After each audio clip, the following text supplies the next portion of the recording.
Bonjour à tous, j'espère que vous allez bien. On se retrouve pour un nouveau podcast sur cette chaîne, la chaîne de l'écologie personnelle. Dans ce podcast, on va revenir sur la vidéo numéro 10 qui nous parlait de stress, d'anxiété et d'angoisse. Et pour ce faire, notre invité va pouvoir nous partager une expérience un peu particulière en ayant suivi le tips principal de la vidéo.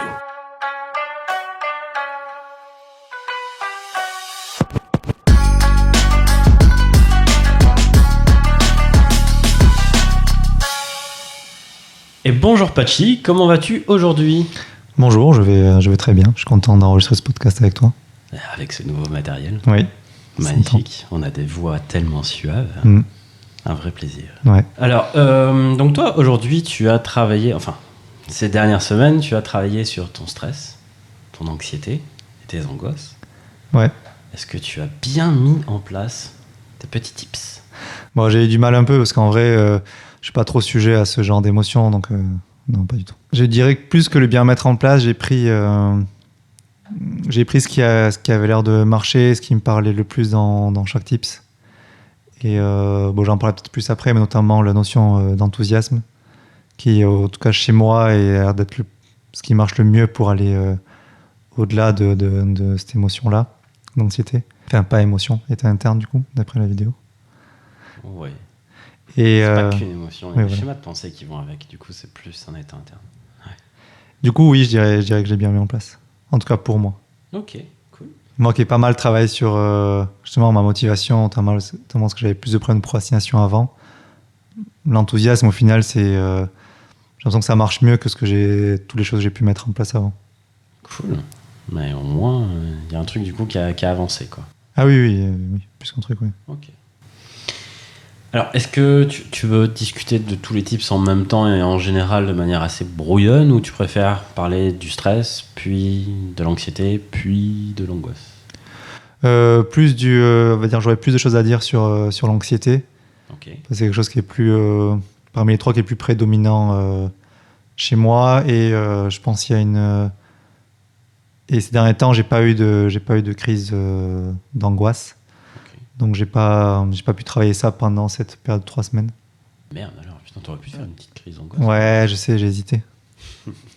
Et le stress, je pense que dans mon cas, étant donné que c'est plutôt la zone d'incertain qui va m'apporter de l'anxiété, et du coup là, beaucoup l'anticipation, des moments de stress, j'en ai moins. J'ai moins réussi à prendre le temps de mettre en place ce type-là. Ok. Du stress, je dirais.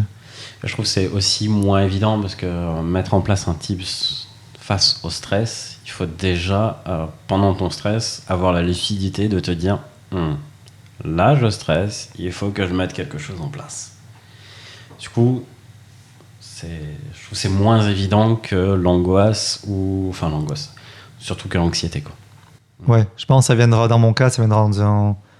dans un deuxième temps naturellement, de mettre en place parce qu'au final les deux types sont assez similaires. C'est-à-dire la seule différence, c'est que dans l'anxiété, il y a une première partie où on doit décomposer entre ce qui est certain et ce qui est incertain. Et après la suite du type, c'est comme pour le stress. C'est exactement ça. Cool. Je pense que la vidéo a été assez claire là-dessus. Oui. Je me suis bien amusé à faire ces petits montages. Je pense qu'on peut aussi dire que tu auras l'occasion de tester le tips sur le stress d'ici quelques mois, avec les examens. Ouais, avec les examens, avec les moments de débat en anglais. En vrai, j'y ai pensé. Il y a une fois où je me rappelle y avoir pensé aux tips, mais est-ce que je devais poser une question en amphi ? Ça faisait longtemps que j'ai pas été dans un amphi et que j'ai eu un petit stress, mais c'était à la fin du cours. Donc, j'avais pas 4 ans pour me dire « Ok, tout va bien, prends le temps de faire le tips, qu'est-ce que tu sais faire, qu'est-ce que c'est ta zone d'apprentissage ?» Il fallait que je pose la question maintenant parce que c'est la fin du cours et après, je pourrais plus. Si après, j'aurais pu aller voir la prof à la fin du cours, mais ça aurait été plus le moment stressant. Du coup, oui, j'aurais largement l'occasion d'avoir un examen. Mais c'est chouette, du coup, si déjà à ce moment-là de stress, tu as réussi à rentrer directement en action, sachant que c'est la difficulté, entre guillemets, dans le sens où, en général, le stress est considéré comme problématique quand justement il coupe notre action. Que si on arrive à rentrer en action, en général, ça se passe beaucoup mieux, quoi. En tout cas, une action proactive. Ouais, je dirais que dans mon cas, c'est peut-être aussi pour ça que j'ai moins travaillé dessus, c'est que dans mon cas, le stress n'est pas assez important, j'ai l'impression, pour que ça soit je sais pas si c'est le terme, incapacitant. Ouais. Contrairement à l'anxiété qui, chez moi, est incapacitante. Ok. Cool.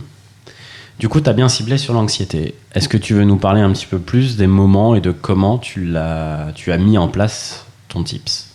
Je peux mettre en avant 2 moments où j'ai appliqué le TIPS. Le premier, c'était pour la pré-rentrée. Pour la pré-rentrée, c'est-à-dire on avait un jour avant que les cours commencent pour qu'ils nous expliquent toutes les informations par rapport aux cours, tout ça. Et la veille au soir, j'étais assez justement anxieux à ce sujet-là parce que c'était beaucoup de choses nouvelles pour moi et je recommençais les études. Donc on va dire, c'était un jour qui incarnait un peu peut-être un ensemble je dirais, d'anxiété que je peux avoir par rapport à la reprise d'études. Ok.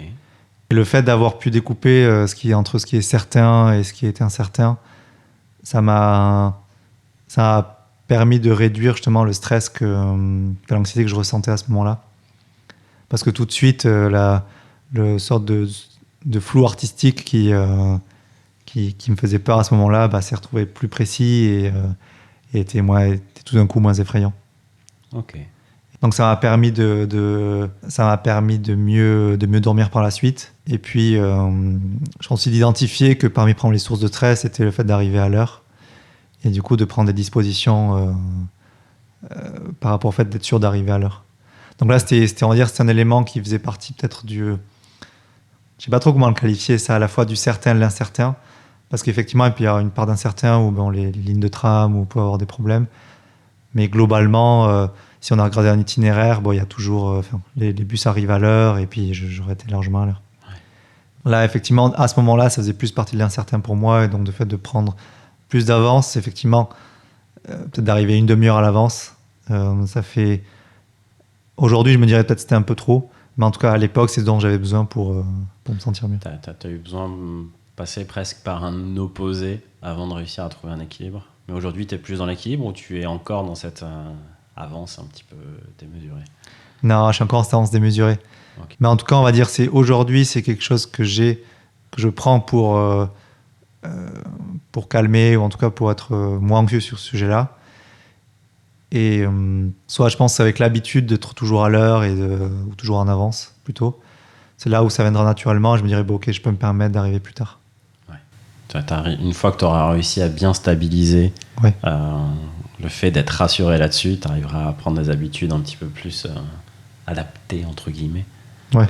Ok. Est-ce que du coup dès la première étape du TIPS, tu disais que tu arrivais déjà à un peu calmer ton anxiété ? Ouais. Ok. Et le fait de mettre en place quelque chose, c'est là où tu l'as vraiment calmé ? Oui, ça l'a calmé davantage. Je dirais pas que cette première partie-là du TIPS m'amène à ne plus être anxieux, mais ça a tendance à me mettre dans une démarche réflexive et d'action par rapport à à mon propre état interne. Ouais. Et du coup, ça évite de se retrouver dans des sortes de boucles qui sont pas constructives et pour le coup sont incapacitantes. Oui, un peu comme je disais déjà dans la vidéo, c'est un peu comme les émotions. La question, c'est de savoir qu'est-ce qu'on en fait de ce qui nous vient, de cet état interne complexe qui a cette composante quand même émotionnelle. Et donc, la question, c'est qu'est-ce qu'on en fait, quoi. Et du coup, quand tu rentres en action, c'est là où il y a quand même plus de calme qui vient que sur juste penser à la calmer. Je pense qu'il y a autre chose qui peut aider. Tu vois, par exemple, là, tu viens de dire « Je suis anxieux ». Là, on est d'accord, c'est pas toi, c'est quelque chose que tu fais. Oui, je suis d'accord. En tout cas, de temps en temps, je fais attention, je dis que j'ai des anxiétés, donc j'ai des états anxieux. Et d'autres fois, ma langue fourche. Ouais, ça arrive.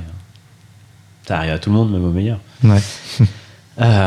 Mais ça m'allait de profiter de ce petit égarement pour rappeler que, même sur ce travail-là et de manière générale, quoi qu'on fasse comme entre guillemets travail ou simplement comme simplement faire un peu plus attention à soi, le choix des mots, le choix des formulations est hyper important. C'est plus facile de changer quelque chose qu'on fait que ce qu'on considère comme étant de notre identité, quoi. Oui, je suis d'accord. Ok. Et justement, j'allais rebondir là-dessus. Alors, une première remarque d'abord, c'est que je pense dans mon cas, si effectivement je fais un effort conscient pour dire que j'ai des anxiétés, mais le fait que ma langue fourche et que je dis que je suis anxieux, c'est que la transition n'est pas encore faite chez moi. Ça fait quand même partie de mon identité actuellement. Et je voulais rebondir parce que quelque chose que j'ai trouvé intéressant dans le tips, c'est le fait de formuler qu'est-ce qui fait partie de la zone, qu'est-ce qui est certain, incertain, puis après qu'est-ce qui fait partie de la zone de confort et la zone d'apprentissage. Rien que dans ma formulation de ces phrases-là, elle a changé au cours des fois où j'ai appliqué le tips. Par exemple, la première fois, je mettais, par exemple, il faut que je sois à l'heure, il faut que je trouve une place dans l'amphi, il faut que je note tout, il faut que mon PC ait assez de batterie. Et rien que le tourner en je réussirai à trouver une place, je serai à l'heure, ou mon PC aura de la batterie parce que j'ai acheté une batterie supplémentaire. Le fait de le tourner à l'affirmative et dans l'action, j'ai l'impression que ça m'a amené faire ce travail-là déjà, j'ai l'impression que ça diminue aussi mon anxiété. Ça m'était déjà dans la réussite. Plutôt que dans la contrainte d'atteindre un but. C'est hyper anxiogène, une contrainte que tu t'impliques à toi-même. Et donc oui, le fait de parler à l'affirmative vient nécessairement rassurer cette partie de toi qui est propice à provoquer de l'anxiété. Cool.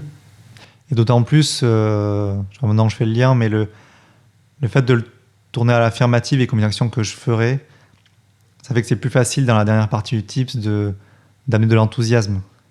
Parce qu'on n'est plus en train d'amener l'enthousiasme sur quelque chose qui nous est contraint, mais plutôt sur quelque chose que moi j'ai envie de faire et que je vais faire pour atteindre, à la fin, atteindre un but final qui correspond à ce que j'ai envie. Tout à fait. Ben c'est bien, je pense que les prochains podcasts, tu pourras les faire tout seul même en fait. Tu comprends bien, tu arrives à super bien comprendre ce que tu mets en place. Je trouve ça vraiment chouette en fait. Ça fait un retour qui est déjà bien construit en fait. Mais ouais, je suis content aussi. Ok. Autre chose sur cet événement-là où tu as pu le mettre en place du coup sur ces événements du coup, parce que tu en as parlé de plusieurs quelque part en reprenant tes mots. Je dirais non, sur celui en particulier non, mais peut-être sur un autre tips. Ouais. Qui viendra aussi, peut-être qui reviendra plus tard dans le podcast. Mais donc parmi les choses que j'ai mis en place par rapport à mes fonctionnements anxieux, certains de mes fonctionnements anxieux, donc j'ai décidé d'aller voir une psychologue là-dessus. Et justement, à ce premier rendez-vous chez une psychologue. Je suis content, il y en aura au moins un qui aura entendu ce qu'on répète à peu près 10 fois dans la vidéo. Ouais. Consulter. Ce qui était ce que je trouve ironique un peu, c'est que du coup, j'étais anxieux d'aller à ce premier rendez-vous de la psychologue. Et du coup, là, pour le coup, je dirais même plus que l'autre, j'ai pu identifier qu'est-ce qui faisait partie de la zone de confort et d'apprentissage. Par exemple, j'étais anxieux à l'idée que j'expliquerais bien ma problématique, alors que je pense que au final, j'ai confiance en moi là-dessus. Et puis, en vrai, j'avais pris des notes pour être assez exhaustif, vu que j'avais déjà travaillé avec une autre psy, donc je savais à peu près où j'en étais. En vrai, j'ai choisi une psy qui était spécialisée dans l'hypnose, parce que j'avais envie de tester d'aller voir quelqu'un qui a d'autres outils qu'une psy que j'ai pu aller voir avant. Et je sais pas pourquoi, tout d'un coup, je me suis mis à me dire, ça se trouve, ça marchera pas sur moi, l'hypnose, tout ça. J'ai beau savoir que... Ouais, j'ai beau avoir fait de la PNL, j'ai beau discuter avec toi régulièrement en hypnose, j'avais quand même cette anxiété-là. Tu as même réussi à partir en transe en regardant une vidéo de Kevin Finel, ouais. Je crois. Et tu continues de douter. Ouais, mais je pense que là, c'était... C'était le doute de la transe ou le doute de l'action thérapeutique ? L'action thérapeutique. D'accord. Parce que la transe, non, j'ai plus tellement de doutes. Je sens que je pars facilement maintenant. Okay. Mais l'action thérapeutique. Mais j'avais déjà eu cette anxiété un peu dans les protocoles de PNL. Ouais. Là, le fait d'identifier que c'était ça, de le mettre comme une zone d'apprentissage, ça me paraissait accessible. Et du coup, c'était plus facile d'y mettre par la suite de l'enthousiasme, me dire c'est chouette, je prends du temps pour moi, prendre soin de moi. Et puis, ça fait longtemps que j'avais envie d'aller voir un thérapeute qui avait cet outil-là pour voir ce que ça me faisait. Et du coup, d'avoir on va dire des changements en moi qui ne sont pas provoqués uniquement, on va dire, à de la discussion ou en tout cas à de la réflexion, mais d'avoir quelqu'un applique à la base, je pensais des protocoles, finalement, ce n'est pas des protocoles qu'ils utilisent, mais plus l'hypnose conversationnelle. Mais ouais, donc j'ai pu mettre ça en avant et du coup, ça allait beaucoup mieux jusqu'à peut-être à 50 mètres d'arriver au cabinet où là, là, on va dire du coup, ça va être du stress. Le stress a pris un peu le dessus. Okay. Mais j'ai pu remettre de l'enthousiasme et ça a diminué, même s'il il était encore un peu présent. Ok. Après, c'est pas trop grave quand il y a un peu de stress, ça peut être un bon levier aussi pour l'hypnose. Il y a beaucoup de bons leviers vers l'hypnose. Cool. Et tu veux nous en parler 2 secondes? Ça a été une bonne expérience, même si tu veux pas parler de la séance en elle-même, ça t'appartient, mais l'expérience hypnotique en elle-même, comme on a l'habitude des apartés, on peut peut-être se permettre aussi là. Ouais. L'expérience hypnotique, oui, ça c'était sympa. Mais ce qui était marrant, c'est que c'est à la fois intéressant et à la fois, je sais pas si c'est une bonne chose ou pas. C'est qu'en ayant discuté, j'ai l'impression que je comprends certains leviers de l'hypnose. Ouais. Et du coup, quand ils sont utilisés, je les identifie. Et vu que je suis encore dans une découverte de l'hypnose, ça me donne envie de comprendre ce qu'elle est en train de faire. Ouais. Et du coup, j'avais peur que ça m'empêche de me laisser aller. Je comprends que tu puisses avoir cette peur. Mais du peu qu'on a discuté, ça a l'air d'être une plutôt bonne hypno, quoi. Et c'est juste un petit défi supplémentaire. Moi, à sa place, je serais content. Parce que ça veut dire qu'il va falloir qu'elle trouve des stratégies pour te donner à manger, pour te nourrir pendant qu'elle fait vraiment la transe ailleurs. C'est-à-dire que en fait, si elle arrive à prendre conscience que justement tu fais attention à certains leviers, à certains points mis en avant pour provoquer une induction hypnotique, ben en fait, elle va consciemment t'en donner certains pour que tu focalises ton attention là-dessus, pour qu'elle place les vrais et les plus puissants juste derrière, en fait. Ok. Et ceux-là, tu les verras pas venir. Et ceux-là, ils vont d'autant plus t'assommer que tu seras ailleurs. Voilà. En général, c'est des techniques qu'on va faire face aux gens qui aiment le contrôle, qui ont besoin de contrôle, d'entendre tout ce qui se dit, de faire attention à tout ce qui se passe et tout. On vient saturer ou alors occuper l'esprit sur quelque chose pendant que la suggestion vient derrière, quoi. Oui, je pense plus parce que je compte continuer avec elle parce que ça je pourrais en parler, mais les effets, ça a bien marché en tout cas, les 2 séances que j'ai fait avec elle. Et, non, c'est les tips que tu as mis en place. Ah oui. Oui. Non, c'est chouette du coup. Oui, c'est chouette. Je pense j'imagine qu'en tant que thérapeute, plus on voit un patient et plus on comprend comment il marche et plus on connaît les leviers justement pour pour l'amener en transe hypnotique plus facilement. Oui, et puis il y a aussi cet effet d'ancrage que tu connais. Oui. Du coup, quand tu auras l'habitude, dès que tu vas arriver à son cabinet, que tu vas voir le lieu, que tu vas te remémorer le lieu, reprendre l'habitude de t'asseoir à l'endroit où tu as l'habitude de t'asseoir, d'entendre sa voix et tout, ça va avoir un effet d'ancrage et la transe va venir presque d'elle-même, elle n'aura pas grand-chose à faire. Il y aura aussi cet effet d'habituation, d'entraînement. Je ne sais pas à quel point ça a été montré, ça, à travers les articles scientifiques. Je sais qu'il y en a un peu, mais pas énormément. Mais voilà, il y aurait en tout cas cet effet d'entraînement où plus tu feras des trans hypnotiques, plus tu vivras de l'hypnose, une expérience hypnotique, plus tu arriveras à la retrouver facilement. Ouais. Cool. Et du coup, un élément, en tout cas, la première séance était dédiée j'ai voulu travailler sur mes anxiétés. Et du coup, ce que je sortais avec la séance, c'était vraiment une réaction émotionnelle que j'avais du mal à comprendre. Que j'arrivais pas effectivement à comprendre, mais je pense qu'il n'y a rien à comprendre. C'était que j'ai parti en fou rire dans la rue pendant 10 minutes. Genre le soir, c'était vraiment incontrôlable. Je rigolais pour rien. Et ce qui s'est mis en place, en tout cas chez moi, grâce à cette séance, c'est que dès que j'avais un début d'anxiété qui naissait, ça me faisait rire.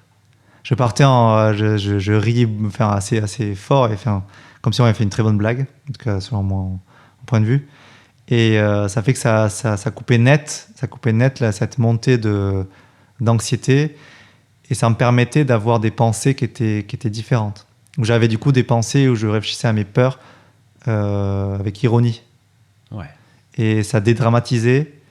Et donc, on va dire tout ce qui est... parce qu'il y a parfois des anxiétés où là, je pense qu'elles ont quelque chose à me dire et faut que je les écoute et que je mette quelque chose en place, effectivement. Mais il y en a, je pense, dans mon cas, il y en a la plus grande partie, c'est juste je pense, des dysfonctionnements qui m'amènent pas tellement. Et du coup, le fait d'avoir cette réaction automatique qui vient les calmer tout de suite, en fait, c'est exactement ce que je cherchais, parce que ce soit ce tips ou d'autres choses que j'essaie de mettre en place, on va dire, je suis en train de travailler sur mes anxiétés de manière active. Et donc ça prend du temps et surtout de l'énergie. Oui. Et il y a au bout d'un moment où en fait c'est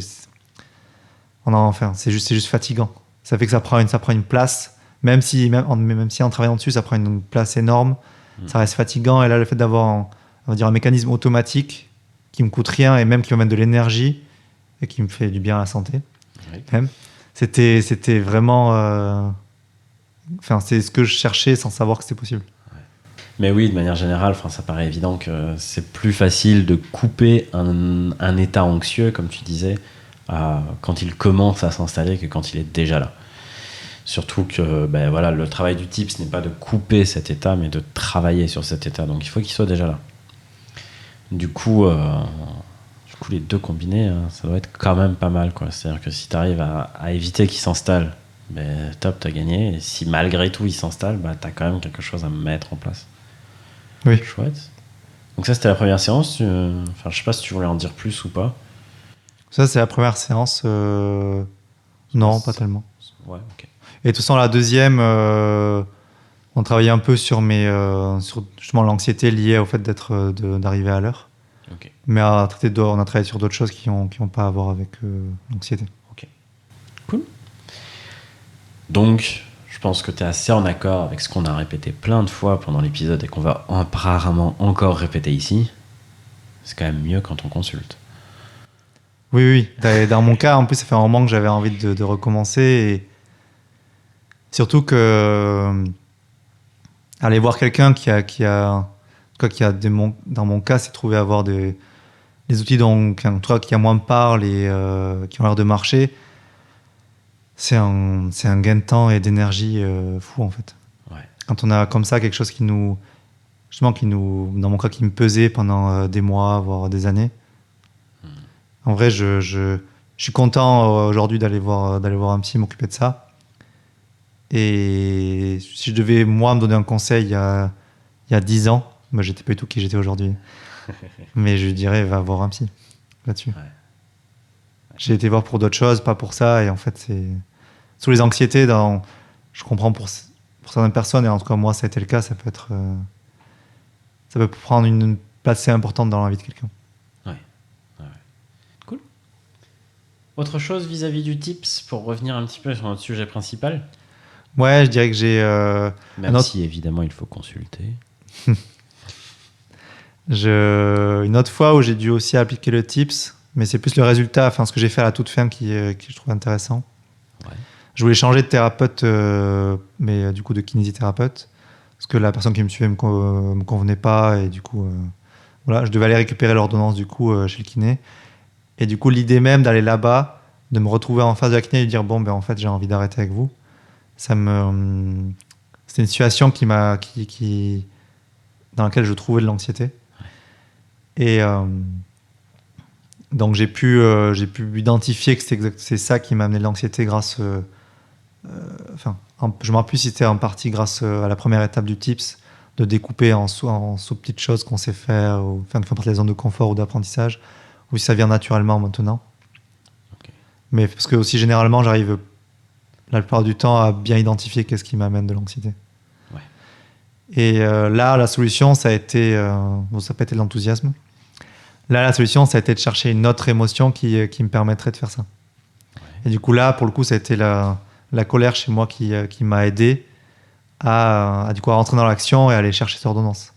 Et j'ai plus réfléchi au fait que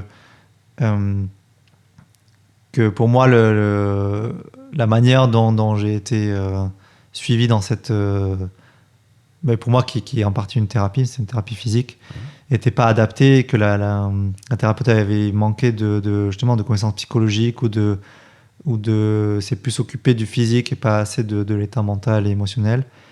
Et du coup, me focaliser sur le fait que j'ai été mal accompagné selon moi, et du coup que j'étais légitime de ne pas être content, ça m'a facilité le fait d'aller là-bas et de me sentir légitime de récupérer mon ordonnance et du coup de passer à autre chose. En effet, là, il y a deux choses hyper intéressantes dans ce que tu amènes. L'une serait de dire, oui, quand on n'est pas à l'aise avec un thérapeute, quel qu'il soit, que ce soit un thérapeute manuel, physique, mécanique ou quoi, ou un thérapeute plus de la psyché, de l'esprit, ou voilà, on peut l'appeler comme on veut, quel que soit le thérapeute, si on ne se sent pas à l'aise avec, il n'y a même pas besoin quelque part de colère, on est légitime à en changer. On est toujours légitime à en changer. On a le droit de choisir son thérapeute, en fait. Et ça ne veut pas dire que le thérapeute est mauvais. Peut-être qu'il l'est, ça c'est une autre question. Mais au-delà de savoir s'il est mauvais ou pas, on s'en fout. Vous avez le droit, on a tous le droit de changer de thérapeute parce qu'on ne se sent pas bien accompagné. Ça ne veut pas dire que c'est vrai ou non. On ne se sent pas bien. Et là, il y avait quelque chose en plus qui était de la colère. Et là, je trouve que c'est vraiment, entre guillemets, la petite cerise sur le gâteau. Parce que, attends, déjà sur ce premier point, tu voulais dire quelque chose ? Oui, une petite chose dans le sens où, effectivement, pour moi, c'était clair par rapport au psychologue qu'il faut trouver le bon psychologue et qu'il ne faut pas hésiter à changer. Ouais. On va dire pour d'autres métiers du soin, même dentiste, c'est des petites choses comme ça, mais qui sont vraiment importantes. Donc, je pense qu'on a besoin d'être vraiment en confiance avec les personnes qui prennent soin de nous, parce que là, j'ai l'impression que le moindre inconfort, comme ça, on ne se sent pas à l'aise, on ne va peut-être pas poser les questions qu'on veut. Peut-être que les réponses, elles ne vont pas nous convenir et on va garder cette petite chose parce que là, on n'a pas été rassuré pendant longtemps. On se dit, bon, c'est pas grave, c'est juste un petit truc. Alors que si on est vraiment avec des professionnels qui nous correspondent exactement, ça amène vraiment du confort de vie qui, je trouve, qui est important. Ouais, c'est vrai que c'est moins évident pour toutes ces autres fonctions thérapeutiques, mais pourtant, c'est tout aussi important. Le deuxième point, comme je disais, pour moi, la cerise sur le gâteau, c'est cette idée de colère. On a souvent tendance à poser une étiquette sur nos émotions de positives ou négatives. Et ici, on sait, il n'y a pas d'émotions positives, il n'y a pas d'émotions négatives. Il y en a qu'on trouve plus ou moins agréables. Mais dans tous les cas, la question, c'est toujours de se poser comment la rendre motrice et quoi faire de cette motricité, quelque part. Et mon ancien généraliste connaissait personnellement l'abbé Pierre. Et il nous expliquait que lui, tout ce qu'il a pu amener quand même de positif, de bon, de bienveillant à toute une communauté, voire à tout un tas de personnes, quoi, il l'a fait par colère. Parce que ce qu'il voyait ne lui allait pas, ça le mettait en colère, et du coup, il voulait faire quelque chose, quoi. Et ça, je pense que c'est un bel exemple aussi de la colère, c'est pas une bonne chose, c'est pas une mauvaise chose. C'est un moteur très puissant. C'est pas toujours facile de le canaliser, j'en conviens. Mais quand on réussit, on peut vraiment faire des trucs et se surprendre soi-même. Parce que je suis d'accord que d'aller récupérer ton ordonnance et face à cette thérapeute-là qui ne t'allait plus, c'est oui. De son côté, ça peut le devenir insultant. Elle n'a pas à se sentir insultée par ça, parce que comme on disait, c'est ton choix, et tu en as tout à fait le droit. Mais tu comprends que ça puisse être mal pris, du coup, tu as peur de passer pour un connard ou quoi. Enfin, il y a plein de raisons qui font que ça peut être hyper difficile, quoi.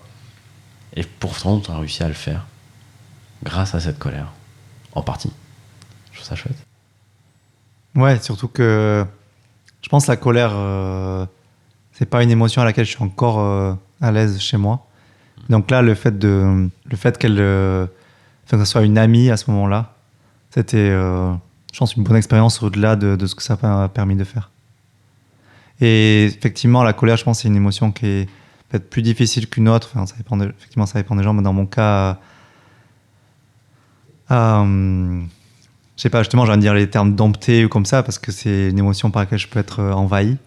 Et je pense que le fait de moi aller la chercher, ça a rendu les choses plus faciles. Ouais. C'est pas comme si j'avais une situation qui m'amenait de la colère et que j'arrivais à en faire quelque chose.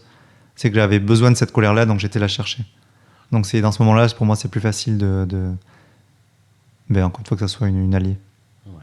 Cool. Puis ce qui est bien, c'est que du coup, comme tu as été la chercher et qu'elle n'a pas été vexée, qu'elle a accepté de venir, peut-être que les prochaines fois, ça se passera mieux avec elle. Ouais, je pense. Ouais. Cool. Ok. Autre chose sur le tips? Je regarde mes notes, parce que dans mon cas, je prends les tips. Souvent, en vrai, les tips que j'ai fait là ou sur les autres, je prends toujours souvent ma réflexion, je la prends sur mon PC. Ouais, mais que pour les tips. Hein. Quand tu vas voir le psy, tu fais pas du tout ça. Non, pas du tout. Avec ma psy, oui, je faisais ça. J'avais toujours mon PC pendant la séance sur mes genoux, où j'avais analysé mes différentes problématiques. Mais c'est une fonction qui marchait bien.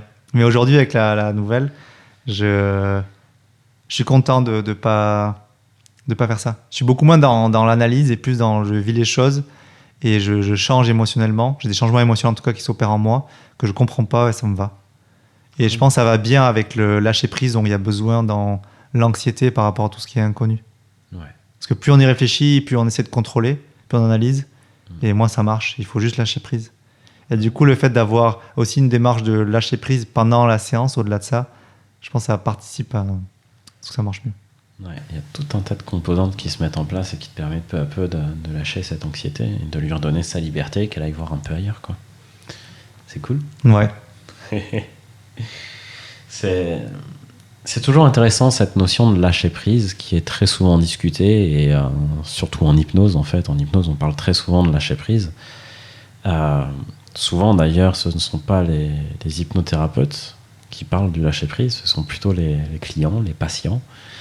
Parce que c'est une notion qui est terriblement personnelle finalement. Ta façon de lâcher prise ne sera pas la même pour moi. Et ta notion de lâcher prise sur certaines choses sera complètement différente que ta propre notion de lâcher prise sur d'autres notions. Lâcher prise, finalement, c'est une notion dont on est tous familiers, mais que personne ne connaît vraiment.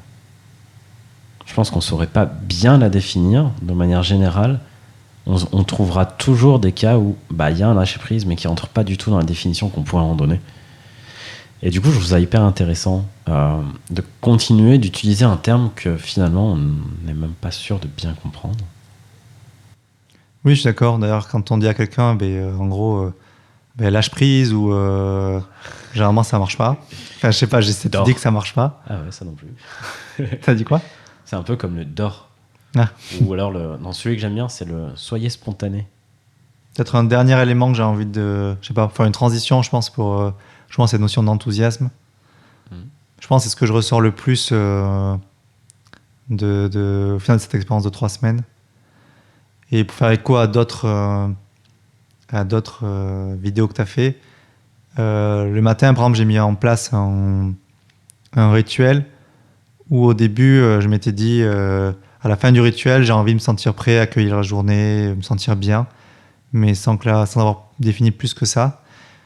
Et là, le fait justement d'avoir cette notion d'enthousiasme et de travailler dessus et de voir que ça m'a apporté beaucoup, aujourd'hui, mon but à la fin de ce rituel le matin, c'est d'être enthousiaste de ce qui va se passer dans la journée.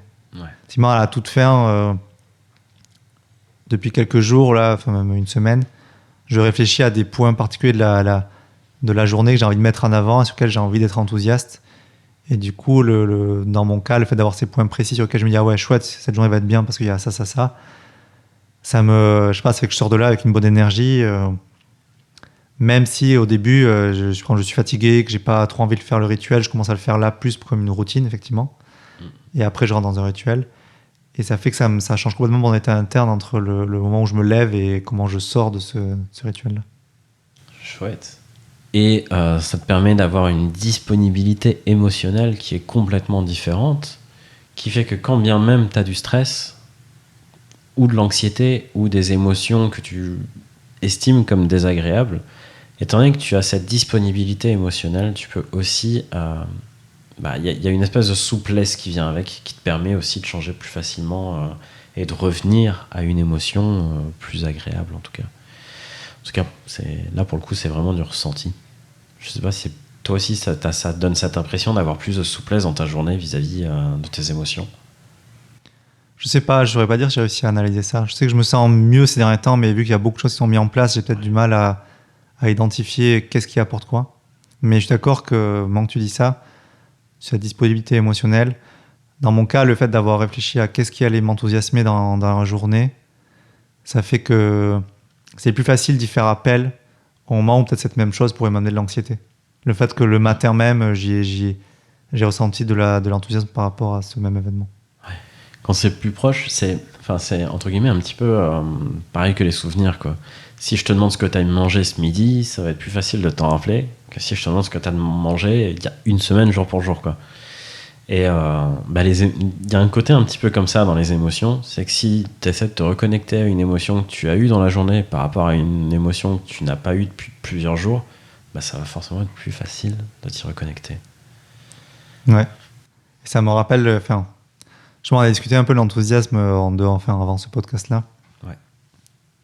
Et ce côté de chercher à la mettre dans chaque petit élément. Genre même le matin,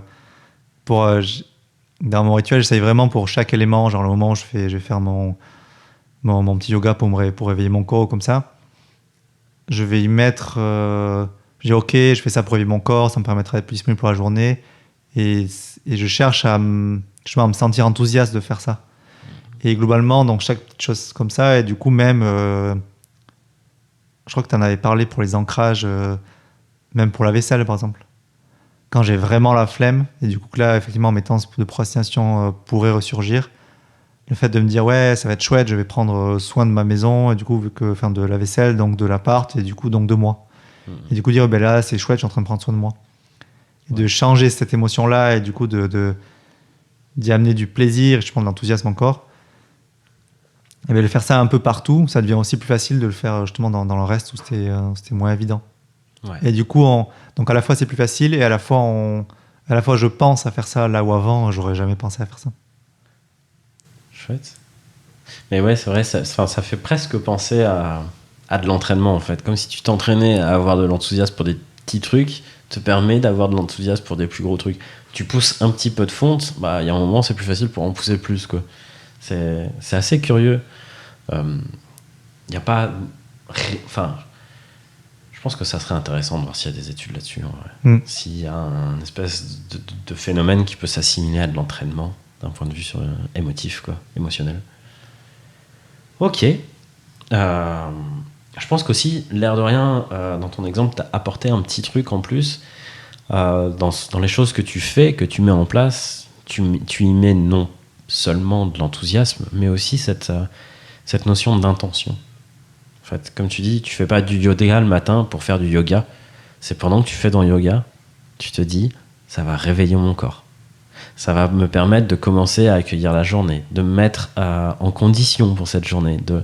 Et en fait, il y a tout un tas d'intentions derrière qui n'est pas juste, vas-y, je fais du yoga, voilà, parce que j'ai pris cette habitude, ou parce que je veux prendre cette habitude, parce que ça prend soin de moi.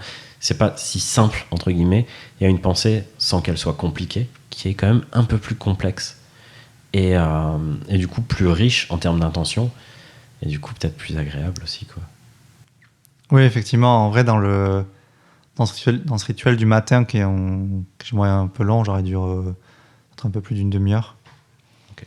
J'ai ajouté pas mal d'éléments qui me font du bien et justement j'ai essayé effectivement d'y ajouter de l'intention comme c'est expliqué dans la vidéo du rituel et du coup de lier et trouver trouver un sens dans les ordres dans lesquels je fais les choses. Et effectivement, ça fait une intention aussi, du coup, pour chaque élément, une intention globale qui est plus puissante et qui m'amène beaucoup plus. Par exemple, on va dire, dans les éléments que j'ai rajoutés par rapport aux anxiétés, j'ai jamais été aussi régulier pour faire 10 minutes de méditation tous les matins. Top. Genre, je crois, ça fait 3 ou 4 semaines, j'ai dû rater une fois, je sais plus pourquoi. Et même, j'ai réussi à garder ce rituel-là, même en étant dans d'autres contextes, en rentrant dans ma famille, en dormant chez quelqu'un d'autre, avec des heures de lever différents. Et ça m'a demandé un petit effort où c'était moins une routine, parce que je n'étais plus dans un cadre de routine comme chez moi. Mm-hmm. Mais une fois que ça a été lancé, j'ai retrouvé les apports que ça m'a apporté le rituel et la motivation de le faire. Et du coup, ça aide aussi à garder des pratiques que je sais qui sont bonnes pour moi, mais qui demandent un petit effort. Et le rituel, dans ce cas-là, m'aide à les garder sur le long terme, je dirais. Ouais. Et au bout d'un moment, quand c'est vraiment du rituel, c'est plus un effort, en fait. T'as plus forcément... Enfin, il y a forcément des matins où, entre guillemets, t'as un peu plus, je sais pas, la flemme ou pas forcément, enfin, moins de motivation ou quoi. Mais c'est plus pour autant un effort que de le faire. C'est bon, allez, je vais faire mon truc, c'est cool. Ouais, je dirais même, ça se transforme. Je sais pas si c'est encore le cas chez moi, mais j'ai l'impression qu'au bout d'un moment, ça se transformera en besoin. Ouais, ça je suis d'accord. Ouais, pour certains trucs, c'est déjà le cas. Ouais. Et du coup, ça devient encore mieux parce que du coup, faire ce rituel-là, je réponds à un besoin que j'ai, et donc je me sens déjà bien à faire ça. Ouais. Et du coup, ça te permet à profiter à fond de cet effet à la fois de rituel et d'ancrage. Parce que tu sais que ton truc va venir, tu y es déjà presque dans ton état émotionnel désiré. Cool. Plein de belles choses. Et des choses intéressantes. Beaucoup de digressions pour le moment. Ouais. Mais je pense intéressantes quand même. Enfin, on a quand même parlé de l'hypnose. C'est quand même quelque chose d'intéressant. De l'intention, du choix des mots.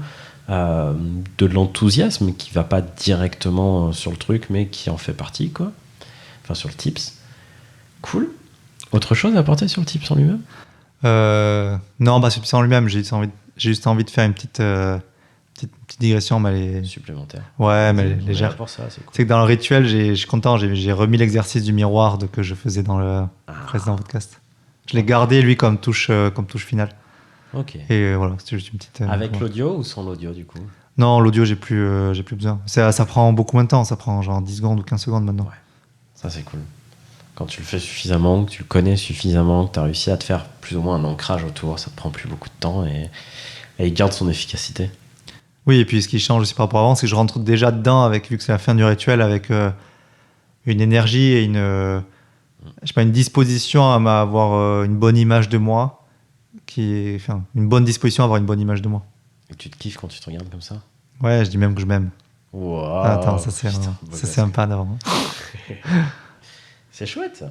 Putain, plein de changements. Comme quoi, faut consulter. Ouais, en vrai, je pense que ça a beaucoup participé. Ça, du coup, ça laisse plus de temps pour prendre soin de soi. Oui, c'est une question de temps, une question d'énergie. C'est sûr que faire un travail sur soi accompagné d'un thérapeute, ça va forcément te coûter moins d'énergie. Si tu veux monter l'Himalaya, mais qu'il y a un guide pour te montrer le chemin, il va te montrer un chemin qui est plus facile. Du coup, ça va te coûter moins d'énergie. En plus de ça, ça peut plus facilement t'éviter de t'obstiner sur un chemin qui ne te mènera pas là où tu es censé aller, parce que ça arrive aussi facilement quand on n'est pas accompagné. Mais il faut aussi comprendre que si ça te prend moins de temps et moins d'énergie de faire ça accompagné que tout seul, c'est aussi parce que tu as un investissement qui est là.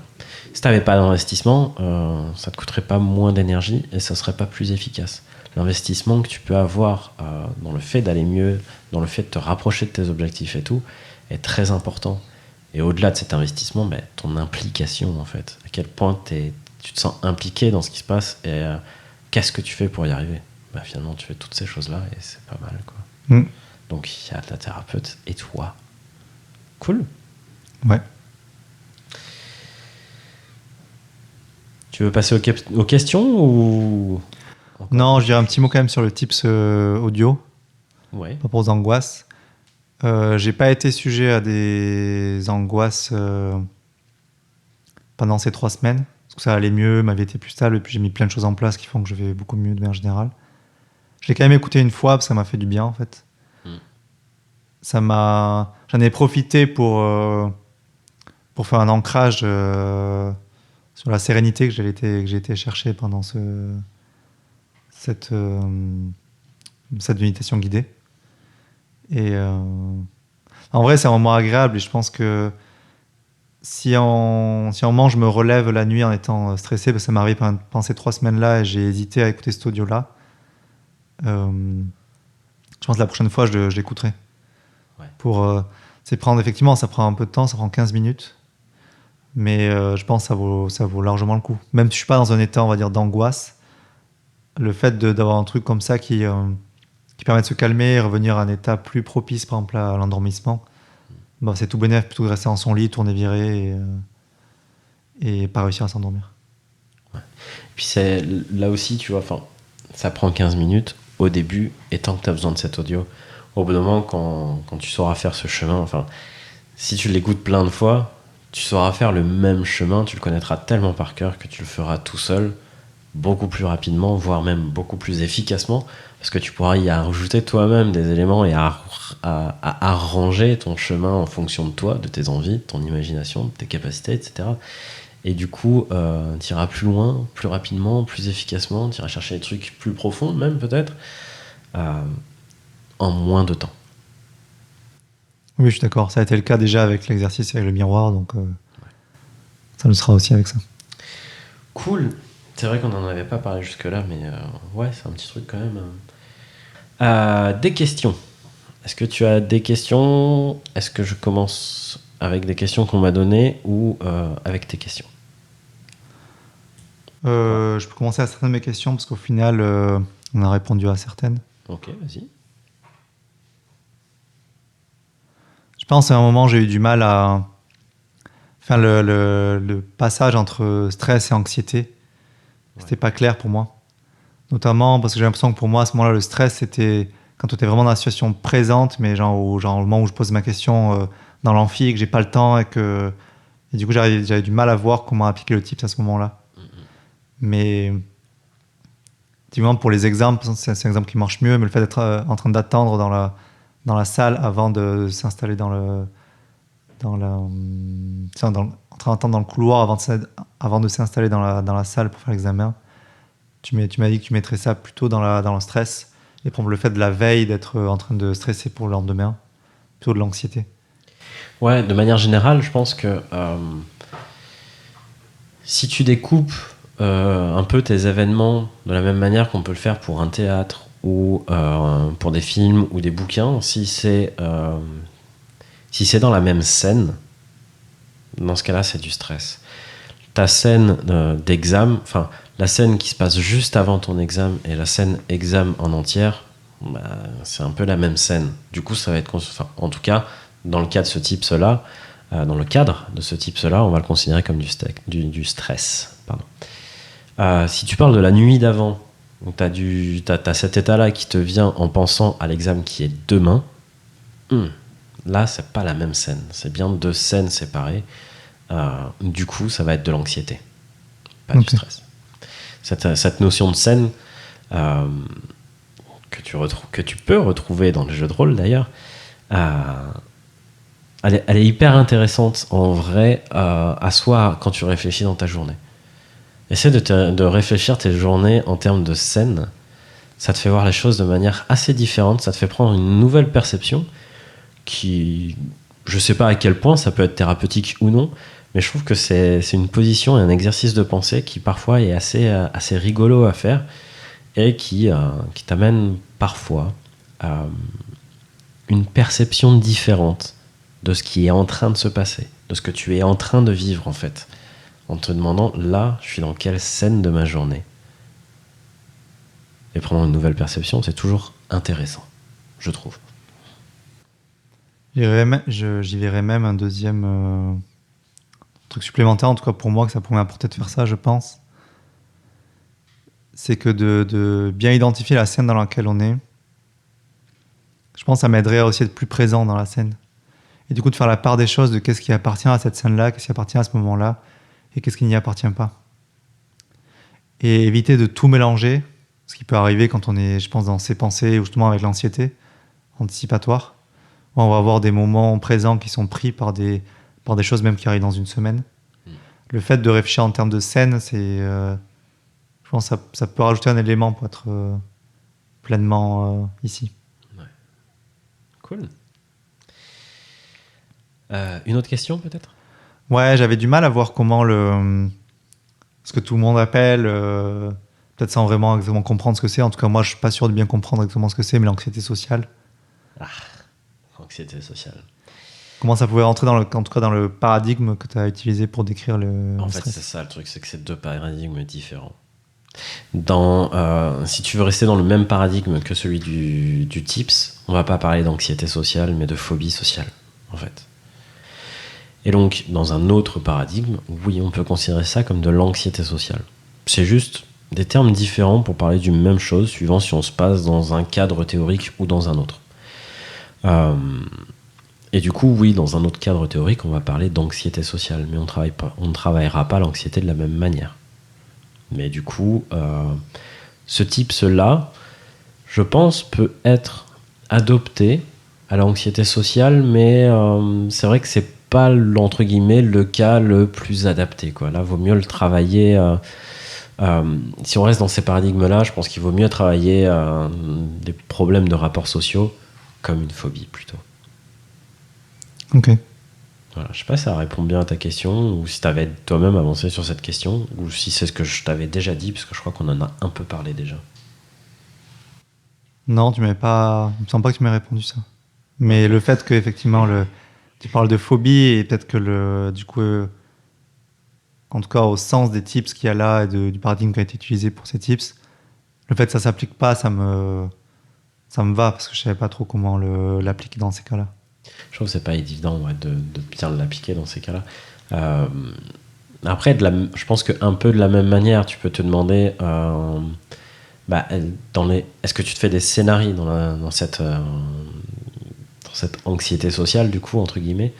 Est-ce que tu te fais des scénarios? Si oui, enfin, si ce n'est pas le cas, c'est pas de l'anxiété, du coup, c'est juste de la peur, c'est juste une émotion, de la phobie. Si tu te fais des scénarios, c'est bien tout un état interne. Et à ce moment-là, tu as des scénarios, donc tu peux faire le même travail.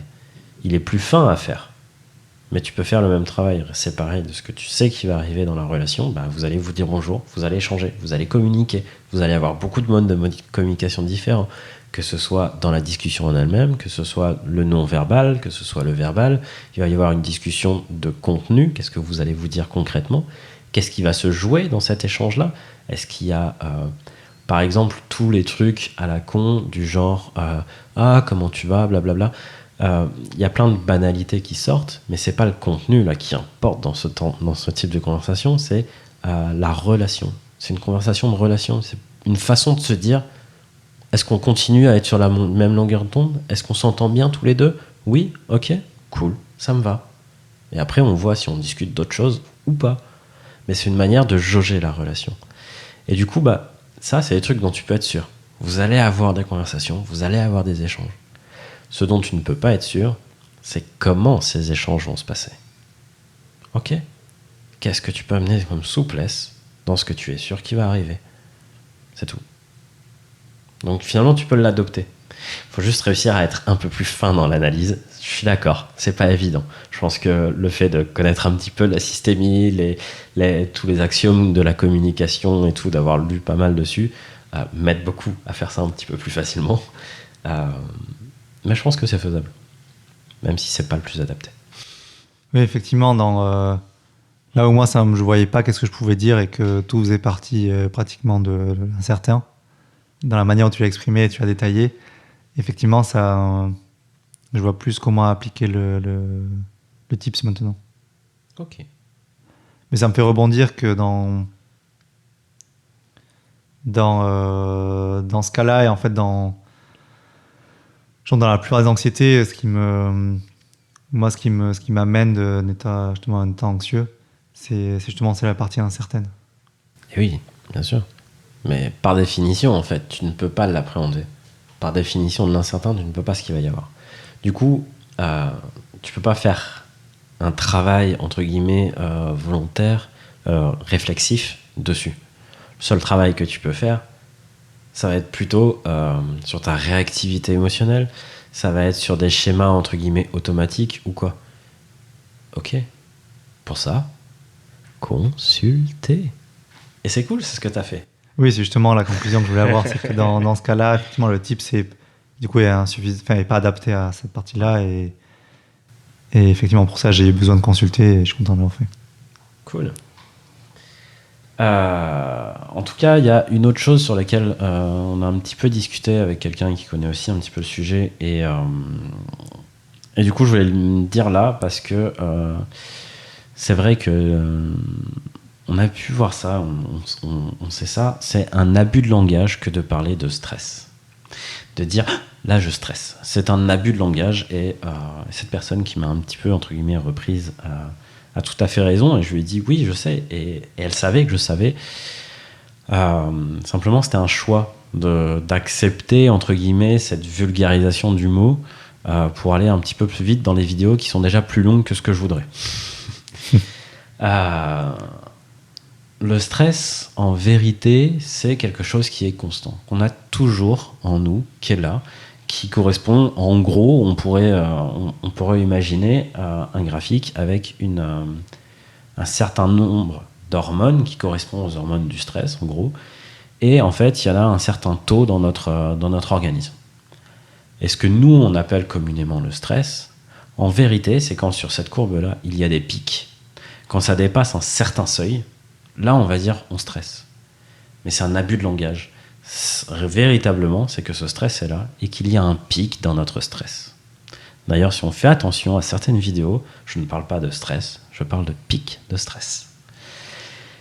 Et évidemment, si à des moments, on peut avoir des pics, entre guillemets, positifs de stress qui se révèlent ce qu'on appelle vulgairement le stress, il peut aussi y avoir des pics négatifs ou simplement des baisses de stress qui sont associées très souvent à un état modifié de conscience, à un sommeil, et certains troubles de l'humeur aussi peuvent provoquer ça. Souvent, je ne vais pas dire tout le temps, parce que j'avoue que je ne suis pas sûr de moi sur ce point-là, juste de mémoire, mais les personnes qui sont en lourde dépression, une dépression un petit peu sérieuse, quoi, mais justement ont un stress un petit peu plus bas, et d'ailleurs ça se révèle par je n'ai envie de rien, je ne veux plus rien faire, et presque l'avenir ne m'inquiète pas parce que de toute façon il sera triste, tu vois. Et il y a tout ce côté qui peut venir un petit peu il y a un mot pour ça mais il me vient plus, mais où on a de l'énergie pour rien en fait, parce que le stress, oui, quand on en a trop et qu'on ne sait pas quoi en faire, ça peut être un frein, mais l'air de rien, c'est aussi quelque chose qui nous permet d'avoir de l'énergie, en fait. C'est l'apathie ou non? C'est ce que j'avais envie de dire, mais je suis pas sûr que ce soit le bon mot. Et, je crois qu'il y a un autre mot pour vraiment parler de ce manque d'énergie, entre guillemets. Ok. Mais voilà. Donc c'est corrigé, enfin en tout cas, c'est précisé. Le stress, on en parle de manière très vulgaire, en disant là je stresse pas. Mais si, on a toujours du stress, simplement il y a des moments où on a des pics de stress. Voilà. Vérité rétablie. Est-ce que tu as quelque chose à ajouter à tout ce qu'on vient de dire? Ouais, une petite chose, une petite digression encore. Dans la vidéo, justement, tu dis que le stress, c'est quelque chose qui est peut-être vu régulièrement comme quelque chose de négatif et d'handicapant. Là où, à certains moments, ça peut être, je sais pas, un moteur et nous amener des choses. Et ça me rappelle cette anecdote au lycée où j'avais une épreuve de sport, pour le coup, à faire une course ou un saut de haie, je crois que c'était. Et j'étais super stressé avant. Enfin, j'avais un état de stress assez élevé. J'avais un gros pic, quand tu dis. Et au final, ça m'a permis de faire un meilleur temps que je faisais en entraînement. Parce que là, pour le coup, il était adapté, parce que justement, il avait préparé mes jambes à courir plus vite. Et j'avais pas besoin de réfléchir, il fallait juste que je cours vite. Et donc là, pour le coup, je me suis surpris moi-même à faire un meilleur temps que je faisais d'habitude. Ouais, c'est chouette. C'était marrant. Mais c'est vrai qu'il y a plein de trucs comme ça qui sont assez rigolos. Mais c'est vrai que, oui, comme les émotions, ça peut être notre allié. Ça dépend ce que nous, on veut en faire, quoi. Mais a priori, quand on a un état interne qui nous vient, quand on a une émotion qui nous vient, c'est là pour être notre allié. Et suivant nous, ce qu'on en fait, ça devient notre allié ou pas. C'est sûr que même si quelqu'un qui vient pour faire ami-ami, si on lui dit ta gueule, tu me casses les couilles, il y a peu de chances que vous finissiez amis. Ça peut arriver. Mais c'est mal parti, quoi. Et c'est sûr que quand on a du stress, on fait ah non putain ça me casse les couilles, je suis en train de stresser. C'est mal parti pour devenir son allié, quoi. Ouais, très belle. Oui, petit détail qui n'est pas si détail, et c'est pas du tout une négation en fait. On est en plein dans le sujet. Ouais, mais c'est une anecdote plus qu'une digression, effectivement. Et une autre, je connais aussi une personne qui pendant, on va dire, des jeux de société ou qui sont plutôt adversariales et il faut être attentif et le temps tourne, tout ça, va justement aller chercher, vu que c'est des parties qui durent longtemps, parfois va aller chercher ce stress-là quand elle commence à le perdre. Parce qu'elle fait ça pendant des compétitions de cette de Chronos Conquest. C'est un jeu avec des timers, avec des sabliers, il faut être attentif à plein de choses en même temps, changer des Bon, bref, il faut être attentif à plein de choses en même temps. Et en tout cas, le stress à ce moment-là, effectivement, même si ça a tendance, comme tu dis, à diminuer certaines de nos fonctions cognitives, ça avait tendance à, du coup, l'avoir un peu, ça a tendance à augmenter sa vigilance, son attention dans la tâche qu'elle est en train de faire. Ouais. Là où si cette personne-là n'est plus stressée, elle va avoir tendance à peut-être être un peu, je sais pas, moins impliquée émotionnellement, peut-être moins là, et du coup à réagir moins vite. Et là, pour le coup, là, au-delà de se dire le stress, c'est une alliée, heureusement qu'elle est là, c'est que là, en plus, cette personne-là va chercher cet état de stress. Ouais. Il y a une chose, c'est que aussi, ça peut te forcer à prendre des décisions rapides. Là, tu me dis que c'est un truc chronométré, donc un peu de stress, c'est positif. En plus de ça, si cette personne est au niveau compétitif, c'est qu'elle a l'habitude de jouer. Donc, il y a des schémas internes qui se sont créés sur la façon de réfléchir, sur la façon de percevoir les choses. Et ton inconscient traite bien plus d'informations que ton conscient. Et du coup, en état de stress, il est probable qu'inconsciemment, là, il y ait toujours ces schémas qui se créent. Et du coup, elle peut même avoir l'impression de jouer un peu plus à l'instinct, alors qu'en vrai, c'est une habitude, c'est un schéma qui est installé. Du coup, elle a aussi moins besoin de cette partie de réflexion parce qu'elle a une telle connaissance du jeu, de cette compétition, de tout ce qui l'entoure, qu'elle n'a pas besoin de réfléchir de la même manière qu'un débutant, en tout cas. De prendre les choses en conscience de la même manière. Et au-delà de ça, encore une fois, c'est aussi une question d'équilibre, en fait. Si on revient à l'état physiologique, moléculaire, il va y avoir tout un tas d'hormones liées au stress, mais ça ne veut pas dire que s'il y a ces hormones-là, tu ne peux avoir aucune autre hormone, en fait. Et ces hormones-là vont avoir un effet, comme tu dis, d'hypervigilance, de concentration, de faire plus attention, de faire des choix plus rapides, etc. etc.